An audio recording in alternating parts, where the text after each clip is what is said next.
Hello, everyone, and welcome to Heard on West Exec, the podcast that brings you insights from those that have served in the corridors of power in Washington in the executive branch of government. My name is Andrew Hughes, and I'm a board member and CEO of the American Cornerstone Institute, or as we like to say, ACI. This podcast is part of ACI's Executive Branch for America program, which focuses on teaching conservatives how to be effective in government, especially conservative appointees. Today, we are thrilled to have Kash Patel join us. Kash is an American patriot and friend and has a remarkable career holding various key positions. We'll dive into his journey, gain insights from his experience, and here's advice for those interested in public service in the executive branch. So, Kash, thank you so much for joining us today. Hey, Andrew, it's great to be with you, my friend. Great to be with ACI. I'm so thankful that y'all get together and put out truthful content to help educate Americans. It's a hard fight these days. Well, thank you very much. We really appreciate you and all the collaboration we've done with you. And my kids are a big fan of your books, so thank you for sending those. Those are awesome. But I guess just to kick it off, can you tell our listeners about your career path and how you ended up working in the executive branch? Well, if you want to make God laugh, just tell them your plan. And I guess they've been laughing all the way to the bank, but that's the way it's supposed to be. I guess I've been pretty blessed to not have the plan I wanted to unfold and unravel, but the plan that needed to. And for me, I went to law school thinking I'd be the guy on Suits, I'd be making billions of dollars, I'd be super cool in New York City. And I learned a few tough lessons early on. I became a public defender right away. I was 180 grand in debt in law school, and I was earning a whopping 36 grand a year. But I'll tell you what, I loved every minute of it, and I didn't know the values that it was teaching me that would come in play later in my career. I'd do that for a number of years, and I would do that in the federal courts as well. Then I became a terrorism prosecutor at the Department of Justice, which took me to Washington, and sort of my first big foray into the D.C. adventure. And that was great, national security work, intelligence work. I spent time at JSOC with our special forces operators for a while. And then I met this guy named Devin Nunes, and he was like, hey, we got this Russiagate thing, and we need somebody to investigate it. I said, oh, that sounds like a terrible idea. I want another job. And the rest is kind of history, and I found my way to President Trump's White House, where I led his counterterrorism, his intelligence community, and eventually the Department of Defense as Chief of Staff. Great. Well, and a shout out to one of our listeners, Carol Dunsing, and she sent me a message the other day about what certain words mean when we're doing these podcasts. So for our listeners who may not know, could you maybe answer what the term West Exec means? Yeah, that's the powerhouse of Washington, D.C. There's West Executive Drive over at the White House compound. And so for me, maybe other people have a different meaning of it, but that's where you go. There's an east wing of the Oval Office of the White House and a west wing of the Oval Office, the West Executive side, which is also where the Eisenhower Executive Building is. But most importantly, it's where the president, the vice president, and his immediate senior staff reside and work and operate on West Exec, on that road that sort of splits the EEOB, as we call it, and the entrance to the Situation Room. Absolutely. Thank you so much, Kash. Of the various roles you had in the executive branch, could you maybe dive into what were, at least to you, some of the most meaningful as far as impact? Whenever everyone that I respected who joined up to serve in any administration or any form of government, the role is simply to fulfill your duty of service. And generally speaking, that just means do the truthful thing. Don't reshape the truth. Of course, don't lie and don't become corrupt.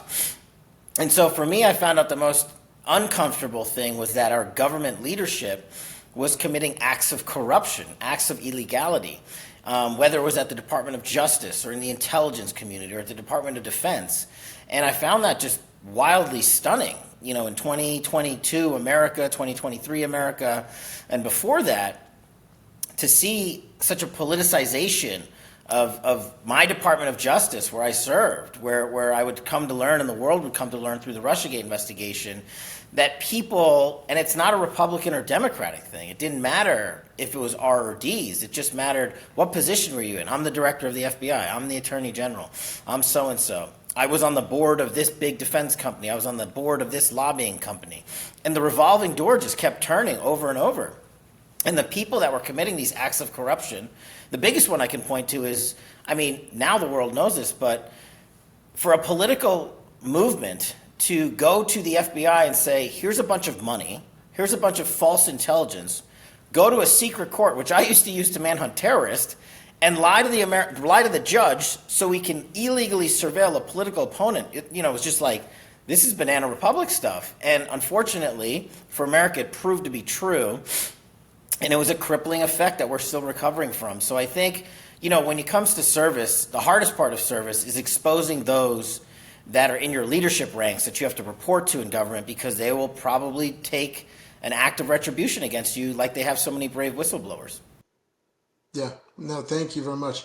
And could you share maybe just an example of maybe one of your biggest challenges while you served, and basically how you overcame that?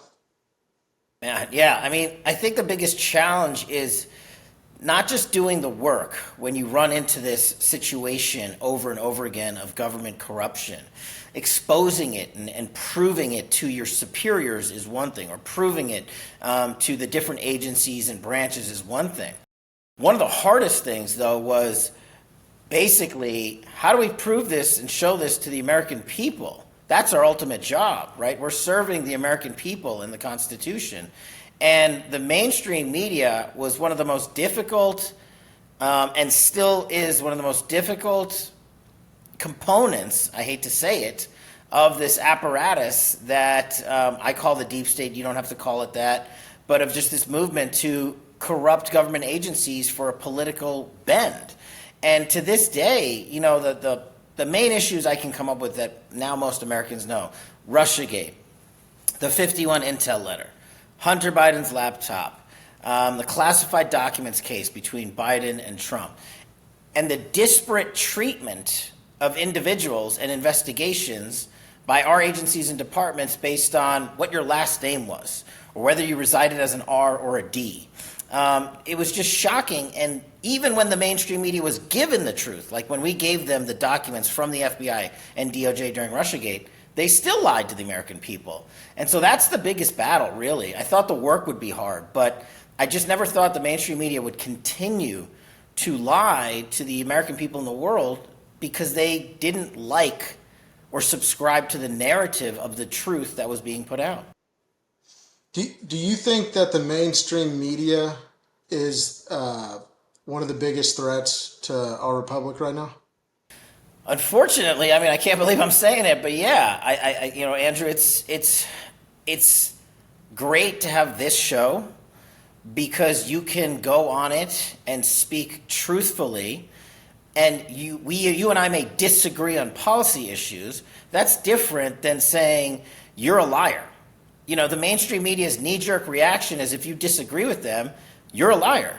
You guys are all lying, actually, at the ACI, because you subscribe to X, Y, and Z, and I believe in 1, 2, and 3. They've forgotten the difference between opinion shows and news. And if we just look at what's going on in modern events, I mean, let's just look at the recent example of President Trump and Elon Musk. I don't care if you agree with them or not, but they had a 2-hour-long conversation last night. And if you look at the headlines from the mainstream media versus the headlines from other media sources, you might have thought they had a 2-hour conversation about policy and substance and two of the most powerful and intellectually capable leaders in the free world. And on the other side, they're making fun of how President Trump spoke. The Harris campaign is talking about how awful it is that Elon Musk would dare to use a free speech platform to interview a candidate for the presidency of the United States. And the rest of the mainstream media was just tearing them apart. Remember, the same mainstream media that loved Elon Musk till he purchased Twitter, turned it into X, and said we're not going to be a censorship machine anymore for the mainstream media. I mean, there's so many components of this corruption. It's really just, it's tough to navigate.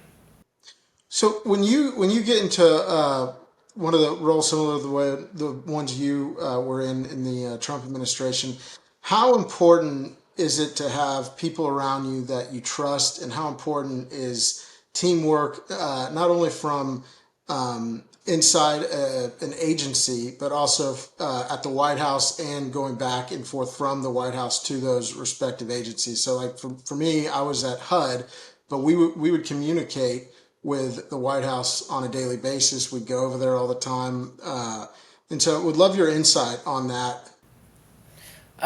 It's critical. It's critical because the work is actually done by the agencies and departments, as you know. Whether it's HUD, whether it's DOE, whether it's DOD, DOJ, FBI, whatever.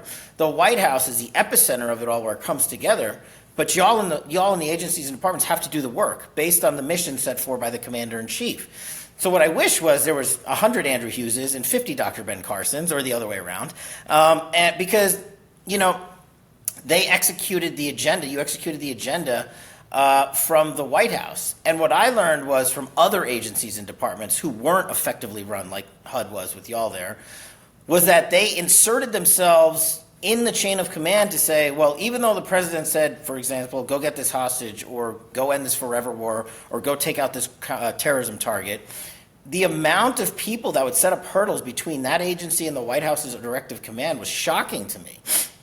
And we go back to the White House and Oval Office a month later, and the president was like, why isn't this done? And you'd have to go out and expose the fact that leadership in agencies and departments were undermining his very directives, lawful directives from the White House. So your point is, man, it's really well taken. I mean, if every agency and department actually did what they did during most administrations, I believe the last administration would have been even more successful because there wouldn't have been so much infighting, so much leaking of information to damage the national security of this country, and most importantly, to damage everyday Americans' belief in our government. If mainstream America, not the media, just general America, looks at Washington and says, why can't the White House work with its Department of Defense? That's a critical failure, not just of operations, but it's a critical failure to the American people. I mean, they're the no-fail mission. Who do they turn to if that's broken? No, very good point. And I've seen in different places that because most of your federal agencies are right there in Washington, in the greater Washington D.C. area, and most of the federal employees that are there, they all come or they all mainly have liberal viewpoints. In fact, I think there was a poll or a study done a while back that reflected about 89% of career appointees in the Washington, D.C. area are more, liberal leaning. What do you think the solution is to that? Do you think it's possible to, and I'd love your perspective as a national security expert, do you think it's possible to spread those agencies throughout America, or it's critical to keep them in the DC area? And if so, how do we overcome that bias in getting things, trying to get things done? That's one of the pivotal things I talk about in my book, Government Gangsters. It's kind of a combination of what you said. I'm never going to be the guy that says we need to disband the FBI. I'm never going to be the guy that says we need to shut down the DOJ or stop the intelligence community. I'm the guy that says because of the corruption we've exposed, we need massive reforms. And Andrew, where you started is where I start my corrective measures in Government Gangsters. I don't think we need a building the size of 3 New York City square blocks in downtown Washington, D.C. to house 7,000 FBI agents. I just don't. I really don't. I think I want 6,555 of those agents scattered across America to do one thing. Be cops. You guys are our cops. Go chase down criminals, go chase down rapists, go chase down murderers, go make our streets safer and take the drugs out of our community. If those locations were spread out throughout the country, possibly you'd have maybe individuals that would apply for those jobs and it'd be more reflective of America as a whole and not the swamp. No, exactly. I mean, I don't blame people for not wanting to live in and around Washington, D.C., right? If I could live in wherever and do this work, a lot more people would subscribe to say, hey, I might want to serve for a few years. That's a great collateral benefit to doing that. And same thing with the Department of Justice. The one thing I learned there was, There are so many men and women who line up after a decision is made to not get you to yes, but get you to no. And I just found it mind-boggling. It's one thing if the decision was illegal, but it was completely different when it was a policy debate over a lawful decision. I served in the Obama Justice Department. Whether I agreed with him politically or not was not my call. My call was to prosecute the case based on the Constitution. And when I was running the Benghazi prosecutions for Main Justice, I saw Eric Holder weaponize justice and select targets based on the upcoming election cycle. I was just blown away that we could do something like that when 4 Americans had been killed in a terrorist attack overseas. So I think you need to disperse these huge behemoths in downtown Washington, D.C., and that's step one. And a collateral consequence of that is everyday Americans will sign up to do the job downrange. I also think you just need to do a a complete sort of in and out of the leadership that's been in there, that's been responsible for some of these corrosive decision-making processes over the years. And so it's a combination of personnel and relocation, I think, are the two biggest components. And the third would be working with Congress. Tell Congress, yes, I want to fund my agents, but I want to fund them in the field. I don't need 6,500 seats in Washington, D.C. I probably could use 1,000 more agents in New York City and Chicago alone. Let's move that funding there. So it's a whole of government approach, and it's not going to happen overnight. And that's a good segue into my next question. For individuals coming into a potential conservative administration, one of the main reasons we started the Executive Branch for America is not policy, but it's process. How can you effectively get things done, and what are the different steps to get those things done at whatever agency you might be at, or at the White House? So, I guess my question to you is, if you're a new political appointee, whether young or semi-retired or retired executive coming in, what would be your biggest piece of advice to one of those individuals potentially serving in a conservative? Well, just remember, I think the simplest way to look at it is nobody forced you to sign up for that job, and service is a privilege. It's not a right. And so remind yourself that every day you walk through the door of whatever agency, department, White House you're at. I did that every single day. And I said, look, there's a leadership chain of command. There's a rule of law and a constitution we have to follow. And if I can't follow it, so much so because of my personal position, then I should leave. The government is entitled to not only a duly elected president, but the president is entitled to appoint citizens that subscribe to his ethos after a lawful election process. And I think that was thrown out the window in the Trump administration, and you saw people cede themselves into positions in government that said, we're not going to subscribe to whatever you say because we disagree with you. That's not service.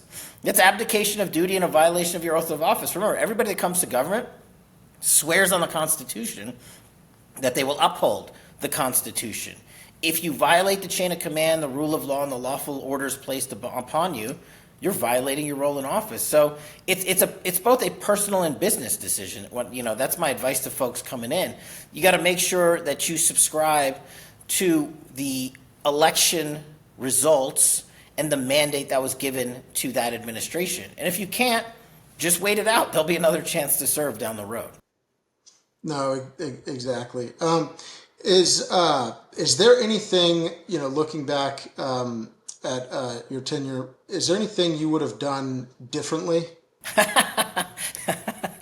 Oh, man. Oh, wow, that's a great question. I think... And maybe a better question, or is there, and again, because this is advice to potential, future conservative appointees. The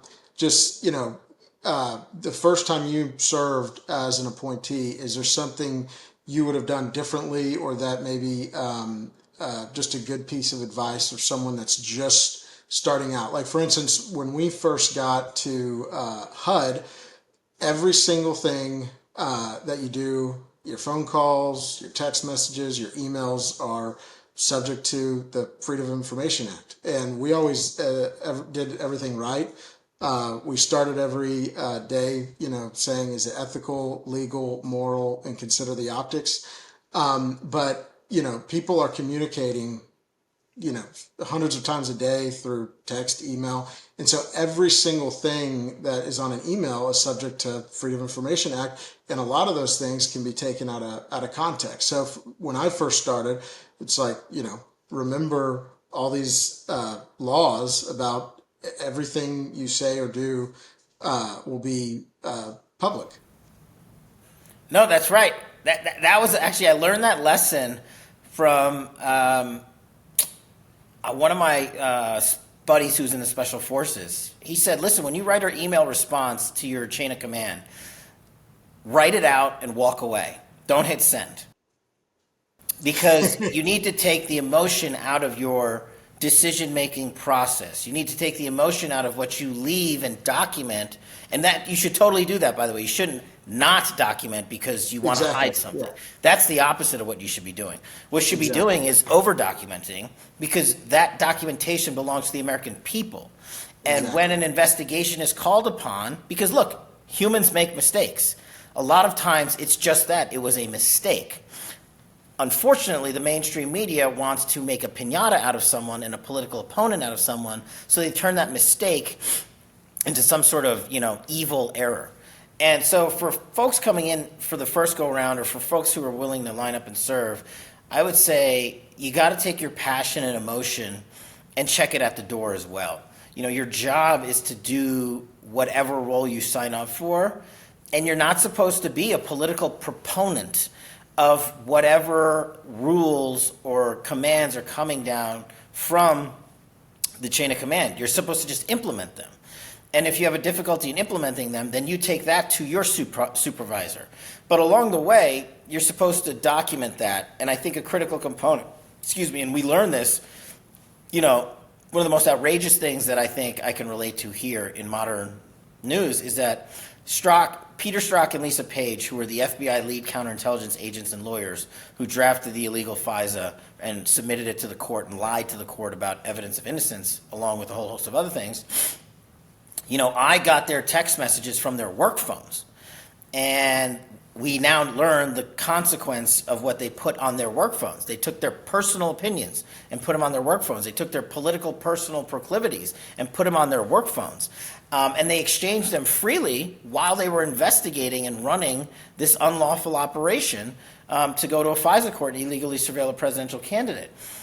And they were dismissed after we caught them, and rightfully so, because they violated a whole host of code of conduct rules at the FBI and probably the law. What just happened last week or 2 weeks ago was mind-blowing even to me. The Department of Justice rewarded Strzok and Page with $2 million because the government released their text messages. I don't even understand the logic on that one. But I bring them up as an example of what they did and take their personal lives to business and use government operations and government devices to implement government jobs and services based on their personal beliefs is the one thing you can't do. But they were so arrogant, they said, we don't care. We're just going to use these devices and phones for everything we do, not to mention the fact that we're going to have an illegal affair with each other while running a CI investigation at the FBI. So it's sort of Washington, D.C. in a nutshell. If you want a reward or a promotion, screw up. If you want a really big one, screw up really big. And that's the opposite of the advice I want to embark upon your audience. Do the right thing, document it, and remember, everything you write, you should write as if it's going to be on the front page of tomorrow's paper, and because that's what it should be. Absolutely. And it's interesting you said that about the $2 million.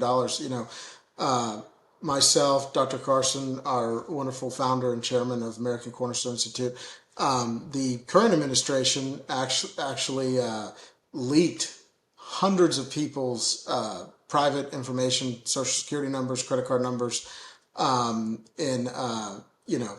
was supposedly an accident, but I don't know. Maybe we can get a couple $1 million out of that, but I won't hold my breath. But that'd be great. So, for people interested in coming into an executive branch or into the executive branch, do you think that they can really make an impact? Like, was it worth it to you? Would you do it all over again? I would do it all over again, 100%. And that's because it wasn't planned for me, or it didn't go as I planned it to go. I ended up in government for 16 years, which, if you told my law school self that, I would have been like, you should bet all the money in the world and the universe that's not going to happen. And so I was very fortunate. I was very blessed to the journey I got to take, and the positions I got to help were really humbling. So, but I would tell people, those that come into government to say, I want to be the leader of that, or I want to be the head of that, you're doing it with the wrong mentality. I've never done that. I've never had that mentality. I don't believe, I'm not speaking for Dr. Ben Carson or you, but I don't think you've had that mentality either. You came in to do the job, and wherever that job took you or whatever opportunity came up next, as long as you were doing the government work you signed up to do, I think you'll see those opportunities come up. If you're like, I want to be this in 3 years, I want to be that in 5 years, I want to do that in 7, you're going to have a painful government career, or worse, you're going to end up like some of these government gangsters who outline their career on day one and say, this is what I'm going to do for the next 20 years, and this is where I'm going to go, and no matter what, I'm going to get there. That's not service. Service is signing up and doing the job you're supposed to do on day one, and do it every day you're there, and if you want to leave, leave, and if another opportunity unveils itself and you want to take that one on, do so. Absolutely, absolutely. So, just with the state our country's currently in, do you think America's best days are still ahead, or do you think we've kind of passed the point of no return? Our best days are definitely still ahead. We saw some really bright spots in the prior administration, and whether you vote one way or the other really isn't important to me. My mission is to make you go and show up and vote, and do so on the truth. And I think America has learned over the last 10 odd years-ish that too much of our government has lied to them. There have been great Americans that have served and great Americans that have done awesome things for America, but the juxtaposition of the two next to each other over the last 7 to 10 years has really shown and exposed some monumental historic levels of corruption in the government. And so that's why I think our best days are ahead, because we've seen what we can do. We've seen what we can do to secure our border. We've seen what we can do to end the forever wars. We've seen what we can do to prioritize American intelligence and put our military and veterans and cops first, and other things like that. But we've also seen the dark side. We've seen what weapons of justice can do to prosecute you based on your religious orientation. We've seen what intelligence can do when it's repositioned to focus on things like DEI and global warming instead of, say, terrorists. And so America now sees a stark contrast. And I think the great part about that is, what if we could just remove the corruption and just do the good? And that's why I think the greatest days are ahead. I think America's learning that, and I think we can succeed if we just put the truth out for the American people to pull the lever on election day. I believe that we'll get to the right decision. Well, thank you very much, and thank you for your service and just your willingness to fight for our country. Everybody kind of has their why. My why is my wife and kids. My kids are 3.5 and 1.5, and I want them to grow up in an America that I grew up in, and we have a very special country. But, Kash, thank you so much for joining us today. It's been a real privilege. And until next week, to our listeners, thank you all for joining Heard on West Exec.